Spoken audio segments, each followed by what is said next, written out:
Moins de 6%, ça veut dire moins d'un Français sur 10. C'est le pourcentage actuel de gens qui ont été vaccinés dans notre pays. Ça fait de nous, dans les classements internationaux, une sorte de bonnet d'âne, une lanterne rouge de la vaccination.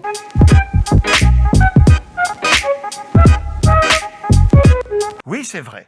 Notre programme de vaccination a démarré plus lentement que dans d'autres pays. Si on compare avec d'autres pays, on s'aperçoit qu'Israël, par exemple, a vacciné quasiment 60% de sa population. La Grande-Bretagne, c'est presque 30%. Les Turcs, c'est presque 10%. Alors pourquoi ça traîne? Pourquoi ça cafouille? Pourquoi est-ce que, comme le dit l'opposition, on vaccine à la vitesse d'un escargot? Dis donc, Jamy, tu sais que les escargots font partie de la famille des mollusques? Oui, ils sont un peu mous du genou. Alors déjà, parce qu'il y a une pénurie mondiale. Tout le monde veut des vaccins. On court après la moindre fiole et on fait en sorte de ne pas gaspiller la moindre petite goutte. Enfin pouvoir se faire Et voilà, il faudra pour d'autres encore attendre un peu. Et puis surtout, lorsque les laboratoires Moderna et Pfizer ont annoncé à l'automne, miracle, qu'ils avaient réussi à élaborer un vaccin efficace à plus de 90%, on a fait un choix qui était de passer par la Commission de Bruxelles au nom de la solidarité européenne pour faire des commandes groupées. La science a dépassé l'industrie.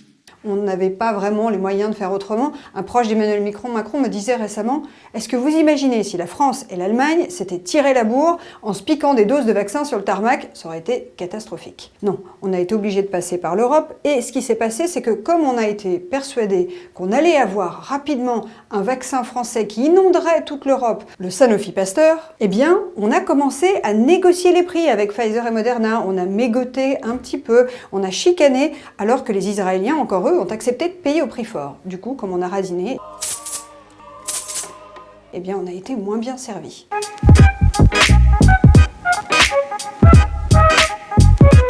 Autre raison des lenteurs de la vaccination à la française, c'est que le gouvernement a décidé de vacciner en priorité les personnes âgées et fragiles dans les maisons de retraite. Je rappelle que la Haute Autorité de Santé nous a demandé en priorité de vacciner les plus fragiles, les plus vulnérables d'entre nous. Alors ce choix n'avait rien d'évident. L'Italie, par exemple, a préféré commencer par son personnel soignant. Et pourquoi est-ce qu'on a fait ça? Eh bien parce que les données scientifiques nous expliquent aujourd'hui que les vaccins n'empêcheraient pas forcément de contracter le Covid-19 et de le transmettre à d'autres gens. Ils empêcheraient d'abord les formes graves du coronavirus qui conduisent en réanimation. C'est pour cette raison qu'on n'a pas vacciné en priorité les plus jeunes et qu'on a choisi les personnes âgées dans les EHPAD.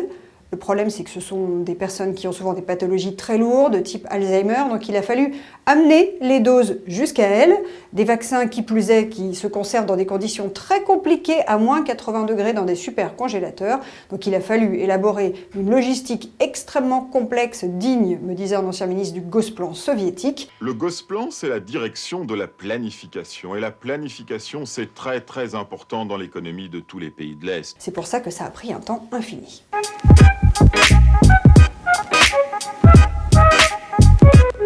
Autre spécificité française, les anti-vax. Plus de 50% de la population française était réticente à se faire vacciner, avait peur de l'innocuité de ces molécules. Ça, c'était à la fin de l'année 2020. Résultat, le gouvernement a été tétanisé. Il a un peu eu la trouille de la population se mettre en rébellion contre les vaccins. Parce que depuis les Gilets jaunes, Emmanuel Macron est un petit peu traumatisé. C'est un peu un grand brûlé. Nous avons peut-être parfois construit des bonnes réponses trop loin de nos concitoyens.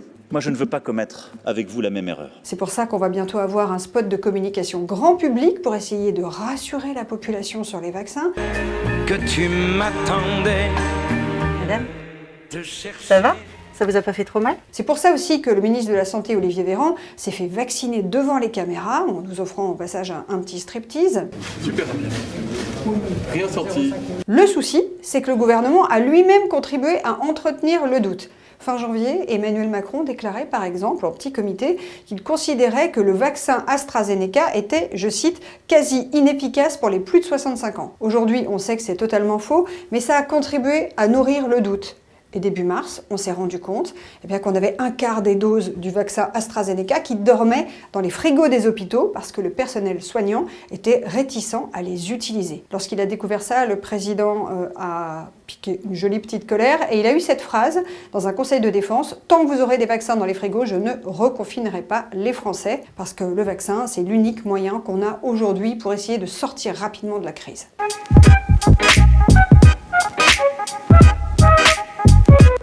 Attention, parce qu'on va vraisemblablement passer dans les prochaines semaines d'une situation de disette, de pénurie, à des problèmes de riches, avec une avalanche de vaccins qui vont arriver et qu'il va falloir répartir sur le territoire avec des grands centres qu'on appelle des vaccinodromes qui pourraient s'installer dans les stades de foot ou par exemple dans des boîtes de nuit qui sont fermées depuis près d'1 an. Ici, c'est des pompiers qui, en quelques heures, ont monté un centre permettant de vacciner aujourd'hui quasiment 1000 personnes. Le gouvernement nous parle aujourd'hui de 10 millions de personnes qui seraient vaccinées au mois d'avril, de 20 millions et potentiellement toute la population à l'été.